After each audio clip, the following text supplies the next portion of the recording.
Hello, everyone. Welcome to the Think Before You Hate podcast, where we'll discuss the latest topics on civil rights concerning the people of Chicago. I'm Alex of the Chicago Commission on Human Relations, and we are the city's civil rights agency.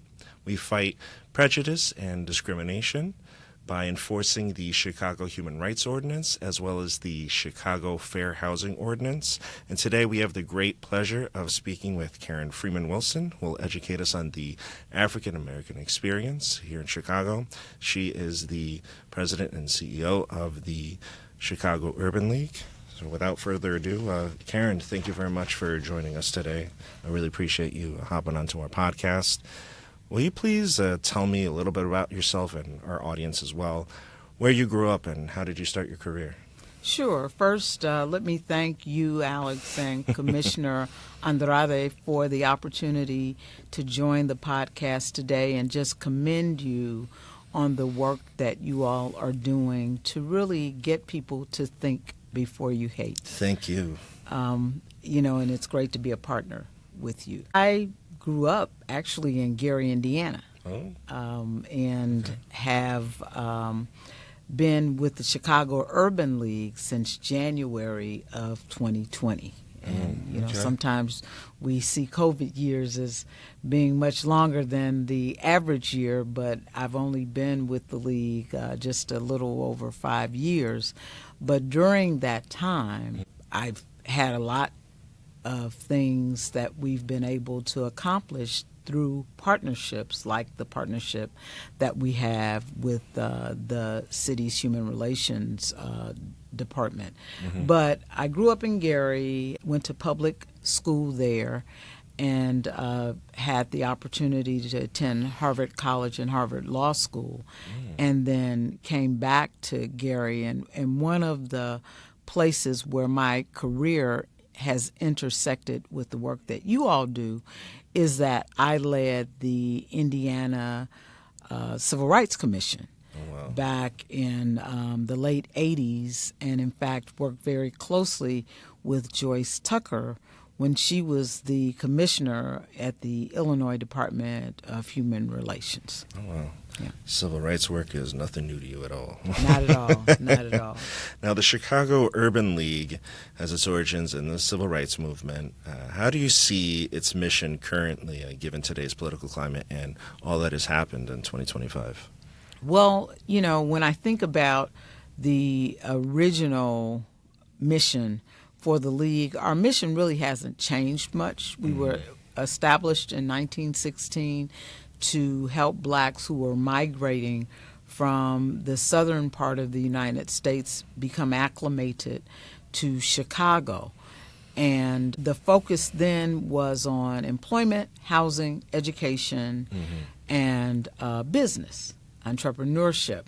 Today, we are still helping blacks who have been here for some time to become acclimated through employment, through the work with youth and family services, through our work with entrepreneurship, and through the work that we do with housing and financial empowerment. We've added leadership because we have one of the premier leadership programs for young black professionals, and then we also partner with a leadership program with the Rustandi Center at the University of Chicago.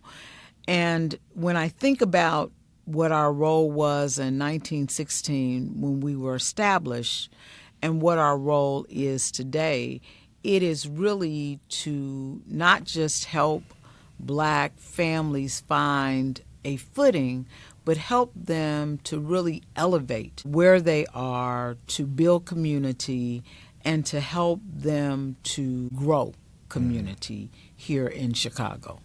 Beautiful. Now, when the Chicago Urban League was formed, there was a growing black population. However, the population has declined. And so what are your thoughts on the decline? Well, we've certainly lost population. And when you look at the fact that during the migration, the black migration and all waves of it, people were coming to Chicago from many parts of the South, and that group was growing exponentially. And while we have seen a reduction, we still constitute approximately a third of the city. And so our presence here is still important. You know, the work that we do, and in fact, Marty Castro and I lead a group by the name of Two-Thirds United. Yes. The work that we do together, and the reason that we call ourselves that is because we constitute 66% of the city's population, and that's significant. You know, when you look at the black and brown population together. But we are specifically working to stem the migration or out-migration of black residents. And a lot of that out-migration is to the suburbs, it's to parts of Indiana. And if you talk to many of them, they are moving for the same reasons that other groups are moving. Part of it is affordability. Part of it is also education, and also the ability to have yards and places where their young people can grow up in much more of a suburban setting, if you will. Yeah. But we believe that it's extremely important for blacks to be able to find a place here in the city. And that is why we are working to increase housing affordability and ensure that people can, in fact, develop and obtain affordable housing. That's why we are working to ensure that the educational system works for everyone. All of those things are important to the black community, but quite frankly, all of those issues are important to the community at large. Sure. Now, given the decline, is the Chicago Urban League working to reverse this trend? Would you like to speak about partnerships that you've built in this endeavor? Well, absolutely. So one of the key partnerships that we've developed is with Ani Real Estate and Connects Housing, where we're looking to develop housing in the city so that black families will be able to ensure affordable housing and obtain affordable housing. Another partnership that we're working on has to do with financial literacy, financial empowerment, and that is with Kitty Credit to get people to develop their credit and to strengthen their credit so that they will be able to get finance, not just for housing, but for businesses and for other endeavors that they have. And then on the other side of that, we're working to ensure accessibility, because it's not always a factor of people not being ready to get credit or eligible to qualify. Often it is a disconnect between the information. And so we sort of act as that connector to ensure that people get the information from banks and financial institutions, and that financial institutions set clear guidelines so that community members understand those guidelines. Very well then. Now, what are some of your favorite Chicago gems reflecting African American or black culture in Chicago that our audience may not know about? Well, one of the things that we often emphasize at the League is that Chicago has had a rich history in black business. When you think about Johnson Publishing, when you think about Johnson Products, the hair products, when you think about the Baldwin Foods Company, all of those have rich legacies in the black community. And so when I think about black Chicago, and black people in Chicago, I am immediately drawn to the thought about black businesses, because not only did those businesses provide employment and provide a vibrant black community with sort of a beacon, something to look to, but those businesses also served as great philanthropists in this community, as those who seeded campaigns. I know that the Urban League was the beneficiary of those black businesses, but I also know that a lot of the people who led those businesses funded the campaign of Mayor Washington and other aspiring political leaders. And when you think about that, you have to think about business, you have to think about the political legacy that we have in this community, both from Harold Washington, from people like Curtis Collins, from Jesse Jackson.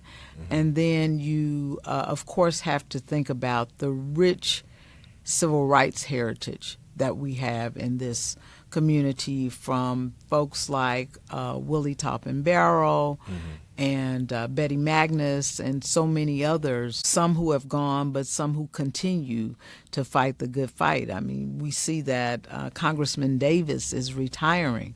He is a longtime civil rights fighter in this community.